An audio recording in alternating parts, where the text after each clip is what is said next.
Welcome student, myself Sumit Soni from IT Brain Computer Center Jawahar चौक भोपाल। आज हम एक और नए टॉपिक के साथ में हम आए हुए हैं जो कि बहुत ही इम्पोर्टेंट टॉपिक है पीजीडीसी और डीसीए के सेमेस्टर एग्ज़ाम से रिलेटेड कि ये फंडामेंटल जो सब्जेक्ट है उससे रिलेटेड है ये टॉपिक कि कंप्यूटर क्या होता है, कंप्यूटर की कैरेक्टरिस्टिक्स यानी विशेषताएं क्या हैं और इसकी एप्लीकेशंस क्या हैं। ये हर बार क्वेश्चन आता ही है पेपर में कि कंप्यूटर क्या होता है, इसकी विशेषताएं बताइए या कंप्यूटर के कार्य बताइए या उसकी उपयोगिता बताइए कि कहाँ कहाँ इसका यूज़ होता है। तो इस टाइप से अलग अलग क्वेश्चन अराइज होते हैं। तो ये एक मोस्ट इम्पॉर्टेंट टॉपिक है जो कि यूनिट 1 से रिलेटेड है। तो आज हम ये देखते हैं ये टॉपिक, है ना। और चालू करते हैं आज का टॉपिक कंप्यूटर की डेफिनेशन से कि कंप्यूटर एक्चुअल में होता क्या है। तो computer computer is an electronic device. ये एक इलेक्ट्रॉनिक डिवाइस है जो कि इलेक्ट्रिसिटी से चलने वाली डिवाइस होती है, इसलिए हमने इसे क्या कहा है कि इलेक्ट्रॉनिक डिवाइस कहा है। और कंप्यूटर कैसी लैंग्वेज समझता है, हम सबको पता है कि it is understand only binary 0 और 1 की लैंग्वेज, जिसे कि हम लोग मशीनी लैंग्वेज भी कहते हैं, जो कि 0 और 1 की लैंग्वेज होती है। ये ओनली 0 और 1 की लैंग्वेज को अंडरस्टैंड करता है। अब क्यों अंडरस्टैंड करता है, अगर हम ये समझें कि ये मशीनी लैंग्वेज ही क्यों समझता है, बाकी और लैंग्वेज क्यों नहीं समझता है। तो जैसे कि हमें पता है कि कंप्यूटर बहुत ही लो वोल्टेज पे वर्क करता है। हमने ये कभी नहीं सुना है कि कंप्यूटर में करंट आ गया या कंप्यूटर में करंट लगे वो चिपक गया या कुछ हो गया, ऐसा हमने कभी नहीं सुना। तो कंप्यूटर जो कि बहुत ही कम वोल्टेज पे काम करता है, इसलिए अगर बिल्कुल लो वोल्टेज की हम बात करें तो उसे ज़ीरो से डिनोट करते हैं, और थोड़ा अगर हम हाई करें तो उसे हम 1 के से डिनोट करते हैं। इसलिए ये 0 और 1 की लैंग्वेज समझता है। और थर्ड वन इज़ जो हम इसकी डेफिनेशन में देखने वाले हैं कि कंप्यूटर क्या करता है कि ओनली इनपुट लेता है, जैसा कि हम डायग्राम में देख रहे हैं यहाँ पे कि कंप्यूटर क्या कर रहा है, ओनली इनपुट लेने का वर्क करता है और उस पर प्रोसेसिंग परफॉर्म करके आउटपुट जनरेट करता है। इस तरह से इसका ओनली क्या वर्क होता है, प्रोसेसिंग करने का, और इनपुट जो आया हुआ है हमारा जो यूज़र के थ्रू दिया गया है उस डेटा के प्रोसेसिंग करेगा और उसका आउटपुट जनरेट करेगा। इस तरह से हम कह सकते हैं कि कंप्यूटर एक इलेक्ट्रॉनिक डिवाइस है। हम जैसे कि बता रहे हैं आपको, इलेक्ट्रॉनिक डिवाइस है और जो कि इलेक्ट्रिसिटी से चलने वाली डिवाइस है। ये 0 और 1 की लैंग्वेज यानी बाइनरी लैंग्वेज समझता है, मशीनी लैंग्वेज भी इसे ही हम लोग कहते हैं। और ये ओनली प्रोसेसिंग करने का वर्क करता है, यानी यूज़र से इनपुट लेगा और जो भी उसका आउटपुट जनरेट होगा उसे डिस्प्ले करेगा। अब जो चार्ल्स बेबेज थे, इन्हें हम कंप्यूटर का फादर के नाम से जानते हैं, ठीक है। और जो फर्स्ट कंप्यूटर जो आया था वो आया था हमारे 1946 में, जिसका नाम था एनिएक। इसे हम लोग एनिएक के नाम से जानते थे। इसका फुल फॉर्म होता है electronic numerical integrator and computer, ये इसका फुल फॉर्म है। अब ये किसने बनाया था, तो ये यूनाइटेड स्टेट के मिलिट्री डिपार्टमेंट में उसमें पाथ को कैलकुलेट करने के लिए इसे बनाया गया था, इस कंप्यूटर को। अब जैसा कि हम लोग जानते हैं कि जो कंप्यूटर को अलग अलग जनरेशन में भी डिवाइड किया गया है, तो कंप्यूटर को 5 जनरेशन यानी first generation, second, third, fourth, fifth, इस तरह से अलग अलग जनरेशन में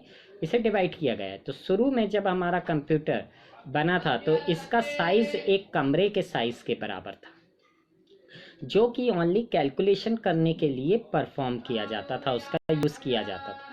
लेकिन आजकल हम देख रहे हैं कि कंप्यूटर का यूज़ सभी फील्ड में, यानी बिना कंप्यूटर के हम कुछ आजकल कल्पना ही नहीं कर सकते कि हम कुछ वर्क करेंगे। हर फील्ड में कंप्यूटर का यूज़ किया जा रहा है। अब वो फील्ड कौन कौन सी हैं, इसे ही हम कंप्यूटर की एप्लीकेशन के नाम से भी जानते हैं भैया। जैसे घर में भी हम अपनी कंप्यूटर का यूज़ करते हैं, मेडिकल फील्ड में कंप्यूटर का यूज़ किया जा रहा है, एंटरटेनमेंट के लिए जैसे कि हम लोग देख रहे हैं कि वीडियो वगैरह, पिक्चर्स, ये सब देखने के लिए भी हमें कंप्यूटर का यूज़ किया जाता है, इंडस्ट्री में यूज़ किया जाता है, फिर एजुकेशन से रिलेटेड इसका यूज़ किया जाता है। जैसे कि आज आप देख रहे हैं कि एजुकेशन से कैसे कि आजकल सारे जो फॉर्म्स होते हैं हमारे एग्ज़ाम के वो ऑनलाइन फिल हो रहे हैं। फिर उनका एग्ज़ाम भी ऑनलाइन हो रहा है, रिज़ल्ट भी ऑनलाइन आ रहा है। बैंकिंग सेक्टर में भी इसका यूज़ किया जाता है, फिर बिजनेस सेक्टर में, फिर ऑनलाइन शॉपिंग करने में, जैसे कि फ़्लिपकार्ट वगैरह, ये सब ऑनलाइन शॉपिंग के थ्रू हम कर सकते हैं इसका।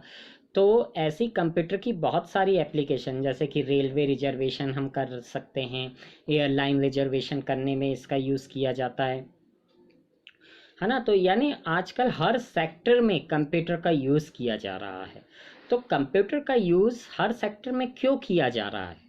अब इसके भी कुछ कारण होंगे कि कंप्यूटर का यूज़ क्यों किया जा रहा है, कि जो आजकल बिना कंप्यूटर के कोई वर्क ही नहीं हो पा रहा है हर फील्ड में। जैसे कि बिजली का बिल भी हमें अगर पे करना है तो हम किसके थ्रू करते हैं? कंप्यूटर के थ्रू इजीली वे में कर सकते हैं। तो ऐसा इसमें क्या कारण है, क्या विशेषताएं हैं कंप्यूटर में जिसके कारण इसका यूज़ हर फील्ड में हो रहा है? तो इसकी ऐसी कुछ विशेषताएं हैं, जैसे कि हम देख रहे हैं अभी ये विशेषताएं।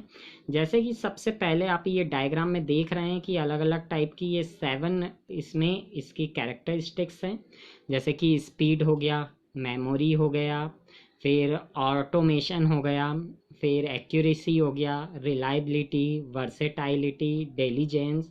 तो ये ऐसी कुछ विशेषताएं हैं, इसकी कुछ ऐसी कैरेक्टरिस्टिक्स हैं जिसके थ्रू इसका यूज़ हम आजकल हर फील्ड में कर रहे हैं। बिना कंप्यूटर के हम कुछ कल्पना ही नहीं कर सकते कि हम कुछ काम कर सकते हैं करके। तो हम इन विशेषताओं को वन बाय वन करके समझते हैं कि ये होती क्या है। जैसे कि हम सबसे पहले स्पीड, स्पीड यानी गति, गति। जैसा कि आप लोग जानते हैं कि कंप्यूटर की जो स्पीड होती है बहुत ज़्यादा होती है। अब कितनी होती है? तो computer can process million of instruction पर सेकेंड। मिलियंस ऑफ इंस्ट्रक्शन को ये पर सेकेंड में परफॉर्म कर सकता है, प्रोसेस कर सकता है। यानी इतनी ज़्यादा इसकी स्पीड होती है कि ये बहुत जल्दी कई मिलियंस ऑफ कैलकुलेशन को कुछ ही सेकंड में, सेकंड से भी हम अगर बात करें नैनो सेकंड, सेकंड से भी जो छोटा होता है नैनो सेकंड में, उसे वो परफॉर्म कर देता है। अब नेक्स्ट कैरेक्टरिस्टिक्स आती है इसकी मेमोरी, कि इसकी संग्रहण क्षमता, जिसे हिंदी में बोला जाता है संग्रहण क्षमता, कि इसकी संग्रहण क्षमता भी, कैपेसिटी, डेटा स्टोर करने की कैपेसिटी भी बहुत ज़्यादा होती है इसमें। जैसे कि डेटा को कई दिनों तक इसमें स्टोर इजीली किया जा सकता है। ठीक है, इसमें जो डेटा रहता है वह कई दिनों तक स्टोर इजीली करके रखा जा सकता है। इसे हम लोग मेमोरी, जैसे कि अब मेमोरी को भी हम अलग अलग टाइप में ले सकते हैं। इसे मापने की अलग अलग इकाई होती है मेमोरी को भी, इसकी स्टोरेज कैपेसिटी को। जैसे कि सबसे पहले जो सबसे छोटी होती है निब्बल होती है, फिर बिट होती है, फिर बिट के साथ में हमारी बाइट, है ना। तो 8 बिट इक्वल टू क्या होता है? हमारा 1 बाइट होता है। फिर हमारा केबी, किलो बाइट होता है, एमबी होता है, फिर जीबी होता है, केबी का फुल फॉर्म होता है किलो बाइट, एमबी का एमबी, और फिर जीगा, एमबी का फुल फॉर्म होता है मेगाबाइट, और फिर जीबी का गीगाबाइट। इस तरह से ये अलग अलग इनके फुल फॉर्म होते हैं जिनके थ्रू इनकी कैपेसिटी को मापा जाता है कंप्यूटर की। तो कंप्यूटर, जैसे कि जो ह्यूमन बीइंग्स होते हैं, हम लोग होते हैं, हमारे अगर कई ज़्यादा दिन हो गए, महीने 2 महीने 6 महीने साल भर हो गए, तो वो मेमोरी से हमारा डेटा स्किप होने लगता है। बट कंप्यूटर के साथ में ऐसा नहीं होता है। वह एक तो उसकी संग्रहण क्षमता, उसमें कैपेसिटी बहुत सारी होती है कि उसमें बहुत सारा डेटा एक साथ स्टोर करके रखा जा सकता है और कई सालों तक रखा जा सकता है वो डेटा। अगर उसमें कोई वायरस, कोई करप्शन ना हुआ हो तो वो कई सालों तक ईजिली उसमें रखा जा सकता है। फिर नेक्स्ट इसकी जो थर्ड आती है विशेषता, वो आती है आपकी ऑटोमेशन। अब भैया ऑटोमेशन का हिंदी में मीनिंग होती है स्वचालन। अब स्वचालन यानी हमने इसमें कुछ, जैसा कि हम जानते हैं कि कंप्यूटर क्या करता है कि आप डायग्राम में देखिए, इनपुट लेता है, उसमें प्रोसेसिंग करता है और आउटपुट जनरेट कर देता है। यानी प्रोसेसिंग करने के लिए हमें उसमें कोई वर्क नहीं करना पड़ा अलग से, हमने उसमें ओनली इनपुट दिए और उस इनपुट के अकॉर्डिंग उसने उसमें प्रोसेसिंग परफॉर्म करा और आउटपुट जनरेट कर दिया। इसलिए हमने इसे क्या कहा है? एक ऑटोमेशन के नाम से भी जाना गया। नेक्स्ट आता है कैरेक्टरिस्टिक्स, फोर्थ आती है इसकी एक्यूरेसी। ये एक्यूरेसी को हिंदी में बोलते हैं शुद्धता, यानी ये 100% एक्यूरेट हमें रिजल्ट जनरेट करके देता है। अब जैसे कि ह्यूमन बीइंग्स के कैलकुलेशन में कुछ गलती हो सकती है, बट जो कंप्यूटर के थ्रू जो रिज़ल्ट जनरेट होता है उसमें कोई गलती नहीं हो सकती है, वो बिल्कुल एक्यूरेट रिज़ल्ट जनरेट करके देता है हमें। हाँ, अगर हमने इनपुट ही उसमें गलत दिया है तो फिर उसका आउटपुट आ सकता है कि यहाँ गलत आए, बट अगर हमने इनपुट बिल्कुल एक्यूरेट सही दिया है तो आपका आउटपुट भी बिल्कुल एक्यूरेट आएगा। इसलिए इसकी जो एक्यूरेसी होती है वो बिल्कुल 100% होती है। नेक्स्ट आता है डिलीजेंस। डिलीजेंस की मीनिंग को हम कहेंगे कि ये बिना थके कई घंटों तक लगातार काम कर सकता है। इसे हम इस तरह से समझें। आपने ये कभी नहीं सुना होगा कि कंप्यूटर थक गया है तो 1 दिन 2 दिन ऐसे ये वर्क नहीं कर पा रहा है, आज रेस्ट करेगा कंप्यूटर, ऐसा हमने कभी भी नहीं सुना। तो यही इसकी एक विशेषता और है कि डिलीजेंस, यानी ये बिना थके बिना रुके कई घंटे तक कई दिनों तक ये रेगुलर वर्क कर सकता है। एक घड़ी ह्यूमन बीइंग्स थक सकते हैं, है ना, बीमार हो सकते हैं, एनवायरनमेंट का उनमें इफेक्ट पड़ सकता है, बट कंप्यूटर के साथ में ऐसा नहीं होता है, वो बिना रुके बिना थके काम करते ही रहता है। फिर नेक्स्ट आता है इसकी वर्सेटाइलिटी। वर्सेटाइलिटी यानी सार्वभौमिकता, इसे हिंदी में कहते हैं। जैसे कि हम पहले ही जान चुके हैं कि आजकल कंप्यूटर का यूज़ सभी फील्ड में हो रहा है, सार्वभौमिक है, ऐसी कोई फील्ड इससे नहीं बची है, छूती नहीं रही है कि हम इस फील्ड में इसका यूज़ नहीं कर सकते हैं। तो ये जो इसकी स्पीड है, मेमोरी है, एक्यूरेसी है, ऑटोमेशन है, यही इसे वर्सेटाइल बनाते, सार्वभौमिक बनाते, जिसका यूज़ हम आजकल इसकी हर फील्ड में कर रहे हैं। इसी की एक और विशेषता आती है इसमें रिलायबिलिटी, यानी विश्वसनीयता। इसी के कारण तो ये जितनी भी कैरेक्टरिस्टिक्स हैं, इसी के कारण ये रिलायबल बन सका है कि आदमी जो हमारा मनुष्य है, हम लोग हैं, हम इसमें विश्वसनीय हैं, इसके थ्रू हम इसमें विश्वास करके इजीली इसे यूज़ कर सकते हैं, क्योंकि इसमें बहुत सारी विशेषताएं हैं, जैसे कि स्पीड हो गई, मेमोरी, एक्यूरेसी, इंटेलिजेंस, ऑटोमेशन। तो ये इसकी कुछ विशेषताएं थीं, जैसे कि speed, memory, automation, accuracy, intelligence, versatility and reliability. ये मोस्ट इम्पॉर्टेंट टॉपिक है आपका एग्ज़ाम से रिलेटेड, जो कि आपके एग्ज़ाम में पूछा ही जाता है कि कंप्यूटर क्या है, ऐसा पूछेगा, या फिर कैरेक्टरिस्टिक्स बताइए, इसकी एप्लीकेशंस बताइए, इसकी लिमिटेशंस भी होती हैं कुछ कंप्यूटर की। अब भैया जहाँ जहाँ इसकी विशेषताएं होती हैं, कुछ इसकी एप्लीकेशंस भी हैं, तो कुछ लिमिटेशंस भी होती हैं इसकी।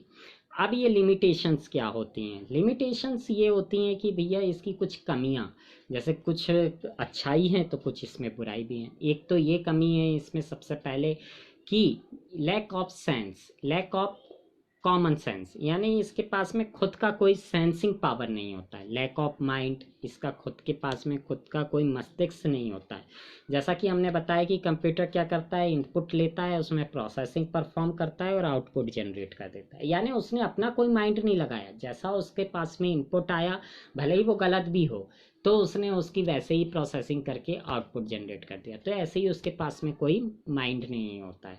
Lack of sensing, sensing power भी इसमें नहीं होती है ना। तो ये इसकी कुछ लिमिटेशन हम कह सकते हैं। ये एक इलेक्ट्रिसिटी से चलता है, अगर इलेक्ट्रिसिटी नहीं हुई तो भैया ये वर्क ही नहीं कर पाएगा। तो ये इसकी कुछ ऐसी कमियां भी हैं, जिसके थ्रू ये इसकी कुछ कमियां हैं। इस टाइप का ऐसा क्वेश्चन भी आता है कि इसकी कैरेक्टरिस्टिक्स, एप्लीकेशंस, कुछ कमियां ये बताइए। तो ये मोस्ट इम्पॉर्टेंट टॉपिक है, इसे आप ज़रूर देखें एग्ज़ाम से रिलेटेड। अगर हमारा वीडियो आपको पसंद आया है तो इसे आप सब्सक्राइब करें, लाइक करें, और अपने व्यूज़, आप जो भी आपके कमेंट्स हैं आप उसे ज़रूर हमें बताएं कि आपको ये हमारा वीडियो कैसे लगा। तो हम नेक्स्ट वीडियो के साथ बहुत ही जल्द आपसे फिर मिलेंगे दोबारा। जय हिंद।